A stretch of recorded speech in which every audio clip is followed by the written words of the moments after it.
Hello and welcome to Your Questions Answered with Father Gruner. I'm John Veneri. We take the questions that you send us via email. Father Gruner answers them and we talk about them. And you can keep sending us those questions. Questions@thefatimacenter.com. That's the email. You can see it on the screen there. Now, we have a question about little Francisco, one of the three seers of Fatima.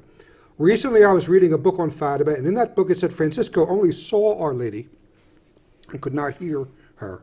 And I was just wondering if this was true. I know he had to say the rosary before he saw her, but I was never told that he couldn't hear her.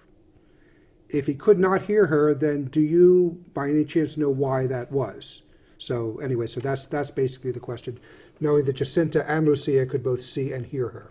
Well, I think the first question, of course, is it true that he could not hear her? And the answer is yes, he could not hear her. And so Our Lady may have had many reasons for doing this, but we can perhaps figure out some of the reasons for it. But first of all, it is true, and it's not one book. I've never heard an account of the apparitions of Our Lady of Fatima. Yeah, they all say that. They all say that yes. Francisco could not hear. So now, and he had to start Our Lady. At first, he did not see Our Lady, and when Francisco told us to Lucy on May 13th, in the first apparition, and Jacinta and Lucy saw Our Lady, but Francisco did not, and so he told Lucy during the apparition, I don't see what you're, So Lucy told the Blessed Virgin, and she said, tell him just pray his rosary. So he took out his rosary beads and started to pray the rosary, and then he could see Our Lady. So that's all all fact. Now, I think one of the reasons, and it struck me only, shall we say, when I was at one of the CFN conferences with both I and Cornelia and Peter Hanowski have all spoken about the seers in one, and it struck me, I forget what the occasion was, but that really they had a little community. There's Jacinta, Francesco, and Lucy. And I think this helped build the community, if I might say, that Francesco had to ask the children, his sister and his cousin, well, what did she say? Mm-hmm. So, and they knew that he couldn't hear her. They had to answer the question. So it's this formula that they had to talk to each other. It helped build that community. Well, also, when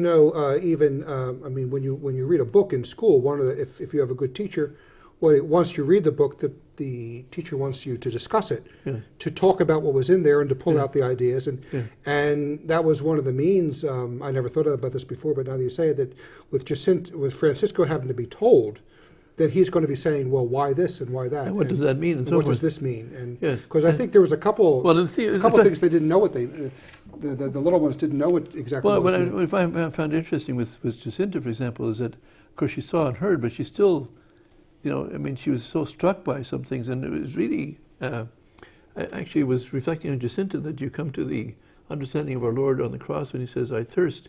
And it was, I think it was Peter Hanowski that pointed out that, she would ask, well, does hell ever stop? Well, why would people go to hell? If they miss Mass on Sunday, they could go to hell, and they're there for all eternity. And it's, and of course she saw the fires of hell, and she saw the terrible pain they were in, but she kept reflecting upon this, and it became part of her, so that towards the end of her life, last year or so, she no sacrifice was too big for her, because she wanted to do anything she could to save souls from going to hell. So, but it was because, and so it's like our Lord on the cross said, I thirst. It meant he thirsted for souls. It really, little Jacinta reflected, but she got there by these questions, and she got there by reflecting upon what she saw. And the answer she was given by Lucy, who knew her catechism better, but it was all part of the process, you say.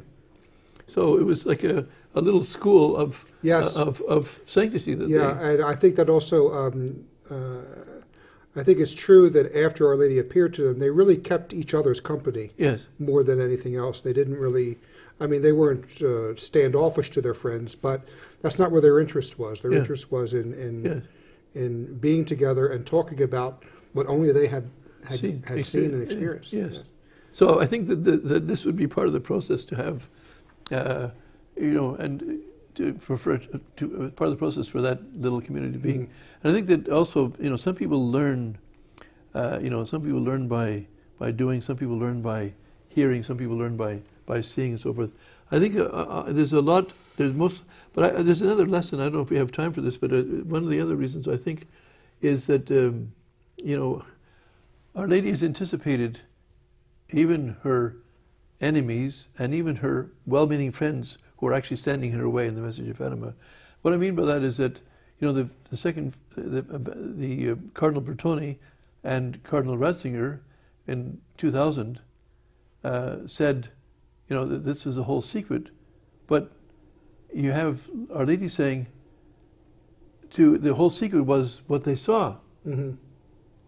They gave the vision, but Our Lady says she says to Lucy and Jacinta, yes, you can tell Francesco. So Francesco did not hear what Our Lady said, but he couldn't know that. He had to, and she said, don't tell anyone. Yes, you can tell Francesco. Meaning there was something said It was something said, yes, because the vision is a vision that Francisco would have seen, but he still said, tell what it was. Yes, and so there's more to the secret there than just what was seen. Yeah, that's and that I think is one of the reasons for the witness that Francesco, when it's written down, no one questions that phrase it's what was said. It's in her diary and it's in her memoirs, and she was told to tell Francesco. Well, they didn't have to tell Francesco because he already saw.